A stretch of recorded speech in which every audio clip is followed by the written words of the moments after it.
So I was really surprised by the comments that I got, and I really appreciate it. It really inspired me to make more videos and kind of talk about certain things that I think I usually would hold back on doing. Again, this isn't going to be the type of vlog where I'm just basically trying to sell something, because again, I'm not sponsored by any of these things. These are just things that I use, things that may work for me and may work for you as well. I'm not trying to push anything or sell something to you that you may not already want to buy. What I do want to talk about is the things that I do own that work for me, things I've used in the past, and I've said this in past videos. It's not about the newest thing, but it's about the tool that's going to work best. The reason I was so excited about the Blackmagic cameras was that they were finally getting to a point where I was like, wow, I'm really getting my bang for my buck. Again, I've been using these cameras for a while. The 6K has been incredible. Still really happy with it. Again, learning a few little details and little things that I can share with you as I've used it. How to use it with the gimbal. Specifically, can you leave it on with a cage? What type of gimbal should you use if you're using a gimbal? Again, these cameras need stabilization, so we can talk through some of that. And I'd like to talk a little bit about the lenses that I have, the type of drives that I use for this camera, and overall just kind of the experience that I've had so far, and things that you're going to need to get this up hooked up into a rig, and to make it the way that you need to, especially for production work, which I think is important. I got these cameras specifically because it shoots that 6K, the 10-12 bit, which is huge. Talked about it before in my video, but really want to get into the nitty-gritty and how I use these cameras, how they work, and if you're planning on buying one, what you should watch out for, what are the things that may work for you, and just overall experiences. Now, as far as lenses go, especially for these type of cameras, I think you have to go with the basics. For me, the basics are going to be they're going to be a 50mm, and this is the Rokinon 50mm 1.5. Again, if you're not familiar with Rokinon, they are probably the only ones who are making cinema lenses or at least inexpensive cinema lenses for EF mount. They also make it for Sony as well. I had these for Sony and I had it for Canon cameras. Really love these lenses, and I couldn't say more. Now, they're not the sharpest lens, but being that, you know, I'm not really looking for a super sharp lens, but they, you know, they do the trick. I mean, they're beautiful. They're sharp enough and give you a little bit of a softness that is kind of the look that I'm looking for. And again, I went with a 50mm. I do use an ND on here, so if you're not familiar with ND filters, you're going to need that if you're going to be shooting outside at any point. These cameras are actually really good in low light, but in sunlight, I mean, you're going to be dropping it down to, you know, 100 ISO, and it's still going to be too bright, and you're going to end up having to pump either the shutter speed, or you're going to have to deal with your f-stops, and it can only go so far, and you're still going to need to control that light. So this variable ND, which is fantastic, it's made by Bauer. I have them for most of these lenses, and I think they do a great job. Also reasonably priced, so I would suggest picking those up if you're shooting a lot outdoors. Now, the next lens that I really love, and I've always had an 85 for portraits. I really like the way this looks. Obviously, I'm not shooting portraits on this, but the distance and the focal length, what I really like about this is I can really knock out the background with this lens. And again, it's the Rokinon, and this one is 1.5 85mm, so it's a T1.5. Really great lens. They're all very similar. What's funny about these, if you look at the 50 and the 85, the gears are at the same place. So if you're just popping them in and out and you're using a follow focus system, you won't have to adjust it because it's exactly at the same spot, which is really what kind of more expensive cinema lenses have. If you go with the Zeiss Primes or Cooks or any of those, you'll see that, you know, all these lenses have the gears exactly the same. Obviously, these do not, you know, go in and out, so they all stay the same. Having that's a real plus. But the 85 and the 50 are great lenses as well. This lens, again, this is a personal choice, but for me, because I have a rig, because I'm going to be shooting outside, and this is, you know, again, trying to get a kind of a closer, more intimate look, and not having a camera in somebody's face is really great. And it's the 135T 2.2, and again, it's the Rokinon as well. Fantastic lens. Again, it's sharp enough, does the job, looks really, really great at 135.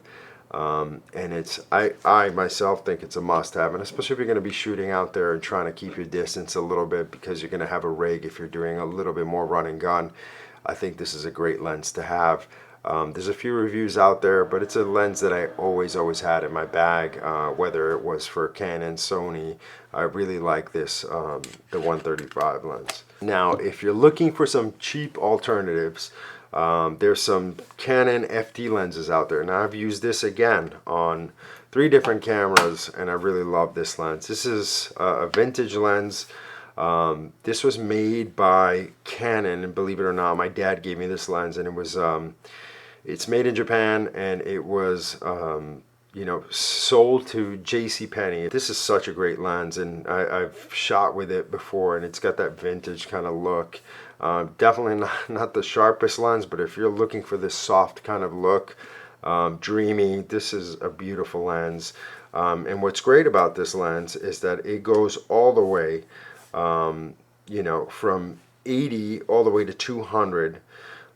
Which is incredible. You'd have to get obviously an adapter, and I have an adapter hooked up here for the Micro Four Thirds adapter, and you can also get it obviously for the EF Canon adapter. But these are FD lenses, and the adapters are fairly cheap. It's Fodiox is what I've used for this one.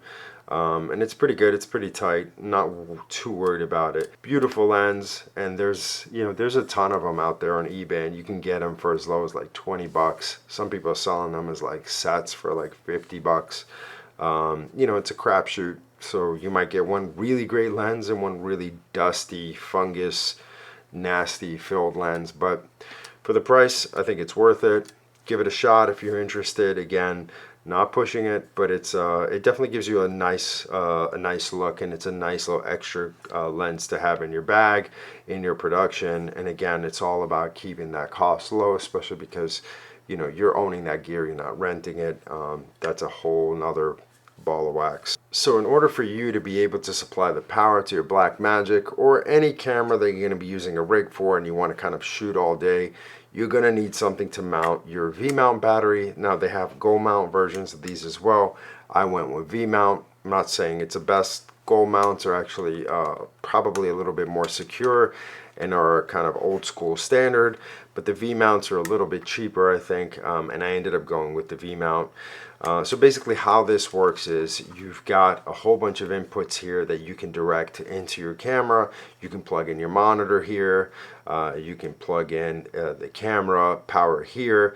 This is giving you 2 kind of 12 volt out, so you have to be really careful on what you're plugging in here. If your camera is only 7 volts or 9 volts, you'll burn it out, so you have to really be careful. These cameras are 12 volt. Shouldn't be a problem. Most monitors are 12 volt as well. I double check the specifications here before plugging this in and reading up on that. It also has a USB, so you can USB power other cameras, and it's got the LEMO connection here, which can go directly here, so it doesn't pop in and out, which is really kind of nice. These aren't that expensive, and I think there's a few out there, a few manufacturers that do make these. This one is the Fodka DP500. You can turn it on and off. You can power it directly into an AC adapter and then run this without running a battery if you don't want to. But on the field, basically, it's fairly simple. You just plug your battery in here, locks in. As you can see, you've got some power indicators here. You can turn it on and off, and this will turn it off. My suggestion is when I'm not shooting and I'm done, I kind of disconnect this thing just to make sure, because some of these monitors actually just keep draining power behind the scenes, and you might kind of drain your battery doing that. So again, really simple. This goes right into your rail system. And again, for the Blackmagic, you need to kind of lay it flat like this, because if you put it like this, it covers the actual screen. This particular battery is just a 95 amp. I have ones that are bigger. This will last you quite a few hours, maybe 4 hours if you're using it properly. Some of the other batteries will last you literally all day and you won't have to worry about changing it. So this is one option. I can show you the other one as well, and you can use this on the 4K or the 6K. This one is the JTZ, and I believe it's a C5. This one's really nice. I really like this a lot. There's benefits on both of them. This one I feel like is built a little bit better. What I really liked about this is you can, again, plug this in through AC. You could hook up a power system where it's not going to pop out here and get an adapter. It's got the two 12-volt connections here, but what I really like is you can put your V-mount adapter, which can either power your monitor, and it can go right in just like that, which is really great. And it's got an on-off switch, just like the other one does. The other things that I really liked about this as well, it's got a USB up top, so lots of variations here for this one. I did like the way this one tilts, and you can actually lock it in, so when you do place it right behind the camera, it won't pop in and out, and you can kind of tighten it. It's got a few more bells and whistles than the other one. It's a little bit more expensive than the other one, but works the same. Again, it's just a preference. And I'll put the description below for this guy, but it's they're both great, and I think there's a few out there that kind of do the same thing. So if you have experience with those, or if somebody has used those in the past, I'm sure that they're all great. These are the two that I've used, and I think they've been great. I used them for a few cameras, so they've lasted quite a while. And again, very similar situation here. As far as like thickness goes, this one's a little bit thicker, and this one's a little bit thinner, a little bit more well made, I think, this one than this guy here. So let's talk drives. So obviously CF cards are really expensive. If you have them, I think they're great, but they're really kind of 512s are going to be pretty expensive. I would go with one of these Samsung T5 drives. Now I have a 1 terabyte and a 2 terabyte. So far they've been great. What's really nice about it, comes with two different cables. One cable goes directly into camera, and the other cable you can hook up right into your computer, which is really nice. So you can literally shoot and go right to edit for you, or you can copy it yourself, and it's amazing. So you can just use this as a drive, and really easy to use. Obviously, you have to mount this somehow, and Small Rig makes a small mount here that basically mounts it really nicely, keeps it snug so it doesn't shake around, obviously does not slide out when you're shooting. Now, powering your Blackmagic 4K or your 6K, you're going to have to get this cable. Now, this cable here is going to give you the power from the camera into either one of these, so you're going to need the right connections. So for this doesn't have the D-tap, so I'm using this here, and that plugs in right there, and this goes directly into camera. So this is one type of cable if you're going with this type of box here that's going to power the V-mount battery and bring the power to your camera. There's another cable type. Now, because I was using this one here, I decided I wanted to use the V-mount on here, so I got this to connect to the Blackmagic, same kind of hookup. This will lock into your camera, and then you've got the V-mount hookup, which goes into here, just like that, and this will power your camera. Now, you can get a coiled version, you can get one that's not coiled. I could put the descriptions below of what I bought and what I used and what works. This one seems to work pretty well, so I'm really happy with it. And that's it. Again, remember, you can always power your camera with the supplied wire that came with an AC adapter with your Blackmagic 4K or 6K. You can plug that in and run it in the studio, so this way you don't have to use any battery power if you decide to go that route. So I really want to talk to you quickly about this rig. Obviously you're going to need some rails here, and some sort of system that will kind of make this all work, where your follow focus is on here. And I've got this follow focus, and I have two different types. One is from Film City. This is a really inexpensive follow focus. You can actually set in and out points of where you want to hit your marks. Works great most of the time. I just kind of do it freehand. I try not to trust this too much. Just kind of practice it till I get some sort of muscle memory here to get the exact lock shot. But this system works really well. Small Rig makes you know, some of these systems that you can do that. Again, the handle, I really like the way the handle is here, that I can mount the monitor. I can leave it flat when I'm packing it down, or I can pull it up when I need to see what I'm doing, obviously. And again, this monitor is the Field World monitor, ultra bright, 22 nits, really, really nice. This is on the 6K. This is what it looks like, obviously, without a lens on it. But this is a great little setup. I tried a few different things that worked and ones that didn't, but this one works really well, actually. And if I need to take the monitor off and make this a little bit more compact, if I'm shooting at eye level, I can just easily take this handle off and can take the monitor off as well. I have the same setup with the 4K as well. So I've had the Moza Air 2 for quite a while. I really loved this stabilizer. I was using this on the A7 III and also the A7S2 and the R3. Balances really well, easy to kind of get going and get started with it. I was a little concerned when I got the Blackmagic and have the cage and having to take it off, and then did I get the right cage? So I got a full body cage and it works just fine on here. As mentioned, you just need to slide it over just a notch over to the left, which will give it clearance over here.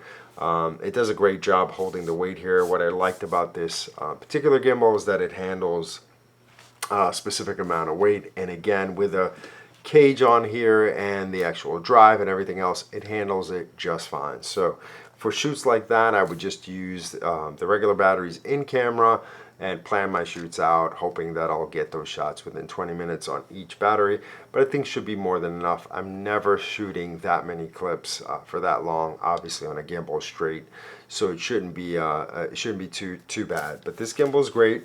Again, it should work on the Ronin S.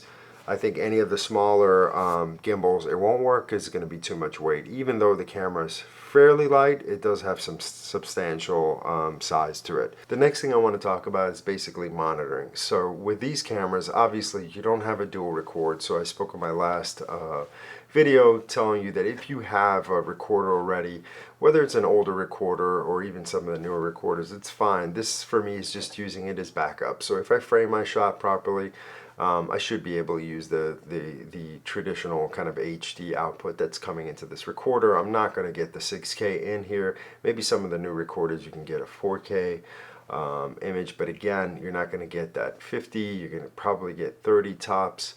So just keep that in mind when buying any recorder to go along with this. Now I'm sure there's going to be some new ones that come out that will be able to handle it, or if there isn't ones out already, but they might be really, really expensive, especially if you're pairing it with a camera that's either, you know, the 4K or the 6K. Again, thank you so much for commenting, subscribing, really appreciate it.